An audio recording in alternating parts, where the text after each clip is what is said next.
This film has recently been remastered for Blu-ray, but I just want to thank you all very, very much for coming out and looking at it on the big screen. I'm sure it's going to look really terrific, and I'm thrilled to have the film presented in this way. The Two Towers was, in some respects, the biggest challenge of the Lord of the Rings trilogy, because you can film the beginning and you can film the end, but filming a movie which is really the middle is a challenge indeed. And so we worked very hard on the screenplay to try to give it a story of its own, and that very much revolves around Saruman and Helm's Deep, and the fact that the ants in the forest are getting angry with the way they're being treated. There's like a sort of a unique storyline to this film that doesn't exist in the first or third chapters of the story, and so that very much is the way that we structured the story, and hopefully it works out okay. I was personally most excited for two reasons, I guess, with the Two Towers. One, I wanted to film a huge battle scene. I had always wanted to ever since I was a little kid, and I finally got my chance to unleash my ambitions, I guess, on the Battle of Helm's Deep, which you'll see later on in this film. You know, it's a fun battle. It took us months and months to shoot. It was night shoots. It was the middle of winter. There was rain towers and dump tanks, and it was a long, cold shoot to get Helm's Deep in the can. But, you know, looking back on it now, you just remember the good times. Well, there weren't that many good times for me. The end result is okay. It's actually a battle scene that I'm very proud of. It's the one that I always dreamt of shooting. The other challenge with the Two Towers was the character of Gollum. He was a very unique character as envisaged by J.R.R. Tolkien, and we wanted to do justice to him in the movie. We teased him very briefly in The Fellowship of the Ring, and we had to really fulfill that promise in this movie.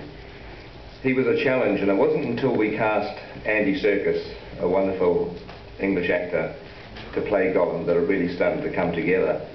We thought that Andy was just going to do the voice of Gollum, and we'd already designed the creature, we'd drawn sketches, we'd sculpted clay maquettes, and we were going to base the character on our production designs. But once Andy came on board and started to perform for us, we realized that he was going to be way more useful than just being the voice. And so we had him on set every day that we were filming Gollum. He would be acting the part, we would be filming him, his movements ultimately through motion capture would be used to create the character.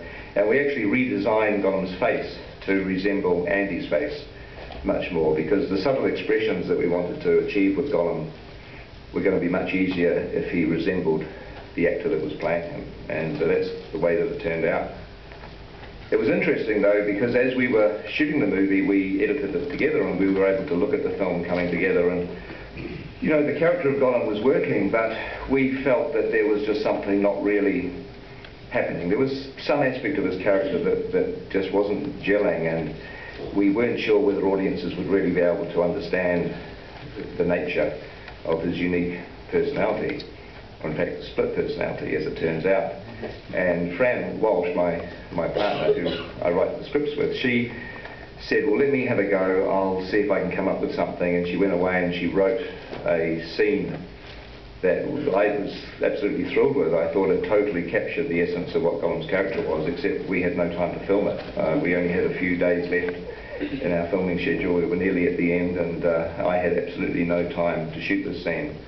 So we did the only thing we could, and I said to Fran she was going to have to direct the scene. We put together a tiny crew, I mean literally probably 7 or 8 people. The scene takes place at a camp where Frodo and Sam are sleeping, and we couldn't have Elijah or Sean there on that day because I was using them on my set, so we had a couple of doubles who were huddled up under blankets pretending to be asleep. And Fran spent a day shooting this scene with Gollum, and it's actually subsequently become one of the most famous scenes in the film. It's the sort of split personality scene where he talks to himself, and I'm sure if you've seen the film already you'll know what I'm talking about, and if not you'll enjoy it when you see it.